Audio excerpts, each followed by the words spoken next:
Good morning, everyone. Welcome to the Nashville Networking Business Luncheon, currently online. We normally do these 7 times a month all over Middle Tennessee. So you can see our schedule at NashvilleNetworkingBusinessLuncheon.com. Right now, during this situation, we are doing them live on Zooms.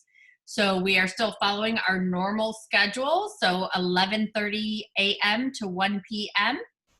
And we always have a 10-minute speaker who talks to us about different tips, tricks, ideas, things that can help us both in our personal as well as our business life. After that, we go around the room. Everybody has 1 minute to give us your name, what you do for a living, how we can better refer other people to you. We are virtually exchanging business cards in our chat area. And then at the end, I'll show you a quick video about a great tool you can use in your personal as well as your business life.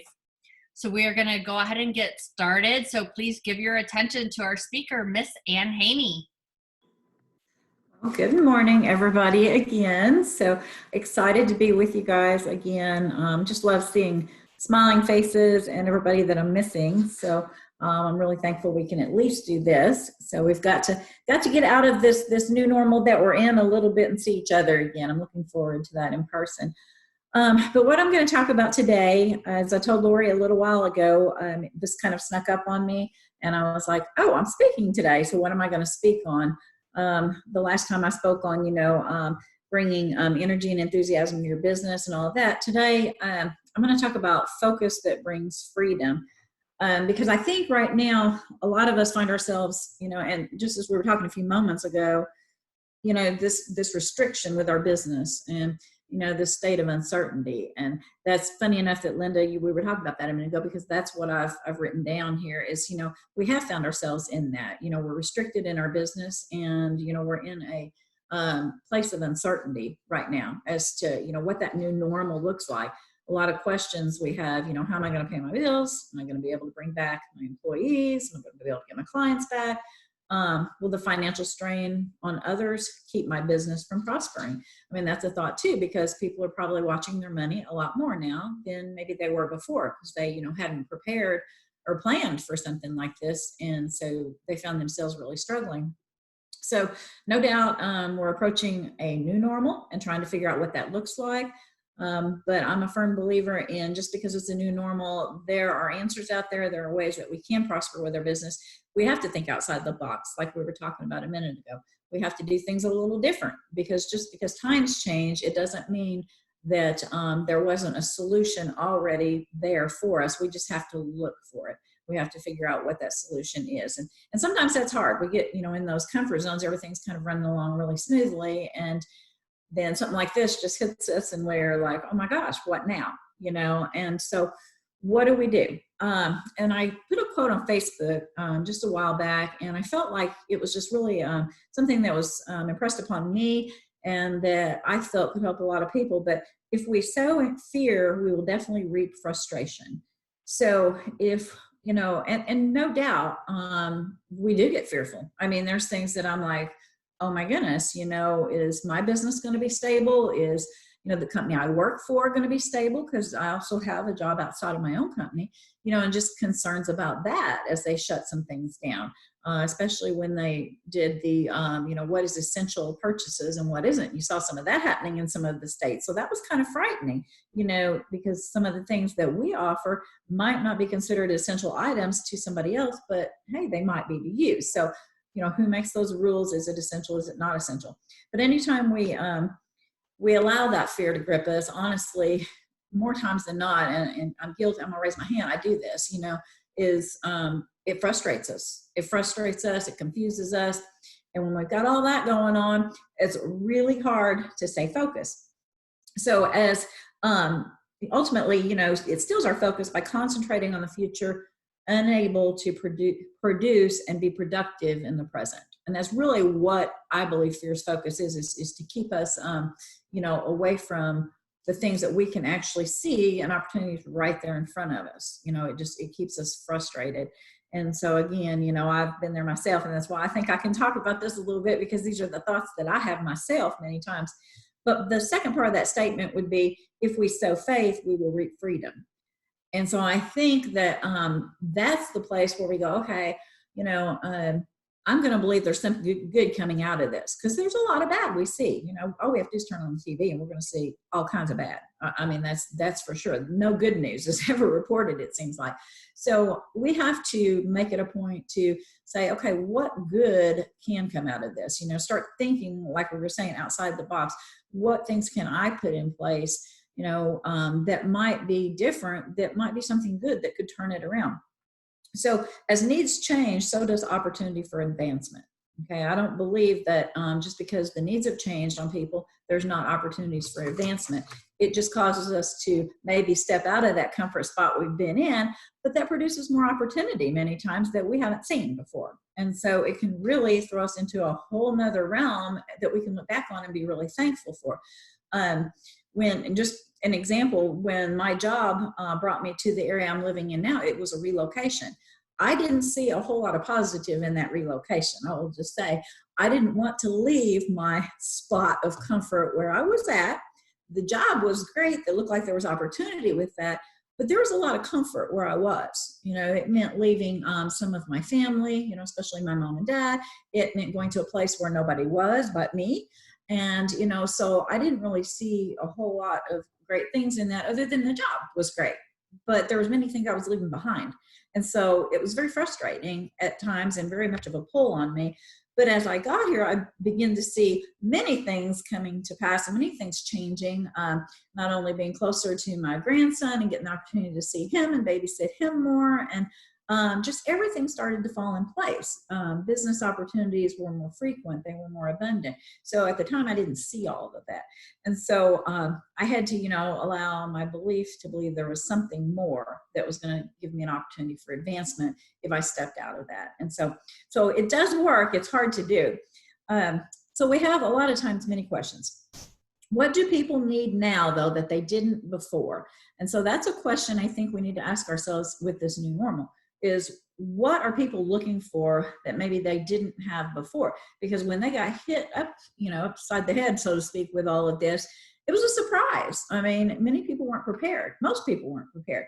So what are they looking at now saying, I wish I had had this in place. I wish I had had that in place so that I was ready for something like this. People are looking to be ready. We remember back to the recession back in 2009. What changed? Okay, everybody was really just, you know, taken, you know, in shock by all of that. But people begin to watch their money closer. They begin to coupon. That was a big high, and that's when I started the couponing and the couponing classes and all that. And that took off like crazy because it was an area where people wanted to save, wanted to prepare because what the recession had done. So what do people need now that they didn't have before? Okay, what were they not prepared for? All right, so an example of this that we're seeing, you know, child's education. Many of them, their children came home. These parents did not know what to do with their kids when they came home. The teachers had taught them, right? They weren't involved actively with it. So in this example, what did we see as a business opportunity when that happened? They were buying more books. With the company I work with, they were buying more educational materials. Parents had to get involved with their children's education. They had to get involved with their physical activity and keeping them, you know, active and productive. So this was an area now that parents will look at a lot differently. We can expect the homeschool market probably will grow. We can expect that parents will be more involved, that they will be purchasing more books, that they will be looking for ways to, you know, be more active in their child's education.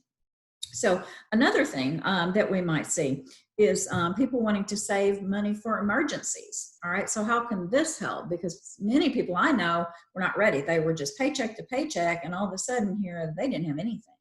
And so they were counting on the government. They're watching the news, waiting for that stimulus check, or they're waiting for something to happen because they don't have the means. So business-wise, people are looking for a way to save money, to financial plan. So I think a lot of times we can say this could really help businesses that, you know, offer financial planning services. They could really maximize on this right now in helping people get ready for that. So that's definitely something they're going to be looking for because of all of this.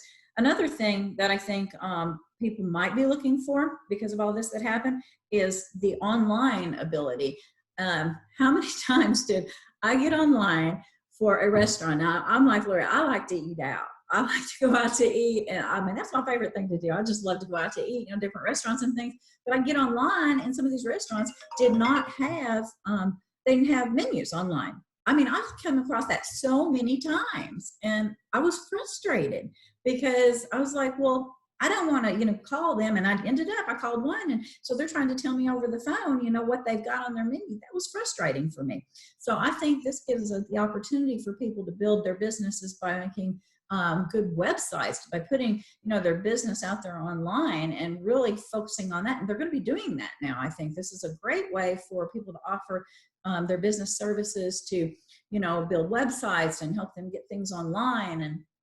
And so that they're ready. If something like this happens again, they can still conduct business, because there were restaurants that lost my business because they didn't have those menus online. They didn't have the easeability, might say, if that's even a word, but easeability to actually go on there and pick what I wanted, and get it delivered. Because I'm, for one, I was putting stuff in my Amazon cart because I couldn't go down there to, the clothing store and look around. And I tell you, looking for sandals was a chore. We were getting into spring and I wanted sandals, and there were no sandals anywhere. I was not buying them from Kroger's. I'm sorry. I don't buy, so nothing wrong against that, but just saying, it was limited.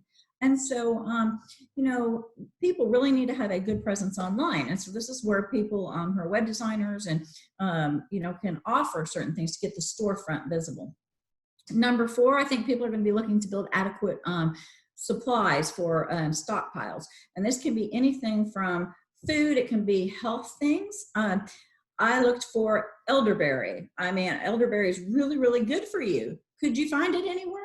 No. Okay. So right now there's vitamin companies. There's people that can offer those kind of things to say, let me help you build an emergency supply for for health and vitamin things, or just whatever kind of things like that that we couldn't find once something like this happened.